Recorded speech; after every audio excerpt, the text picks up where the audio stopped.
share his experience. Actually నేను ఇది third వీకెండ్కి వచ్చాను.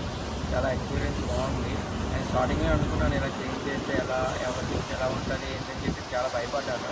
కానీ వన్స్ నేను స్టార్ట్ అయ్యాక చాలా బాగుంది అనిపించింది. అంటే ఇలా మనం క్లీన్ చేసేది ఎప్పుడైనా వేసి చెత్తను కూడా మనమే క్లీన్ చేస్తామని ఒక ఫీలింగ్ వచ్చింది. కానీ ఎవరో వేసి చెత్తను మన మీద తీయాలని ఒక ఫీలింగ్ అనేది పోయింది. కానీ ఇక్కడే కాదు, ఎక్కడైనా సరే ఇలాంటి యాక్టివిటీ జరిగినా సరే పాల్గొనాలని ఎదుగుతానని తెలియదు. Thank you for Vizag.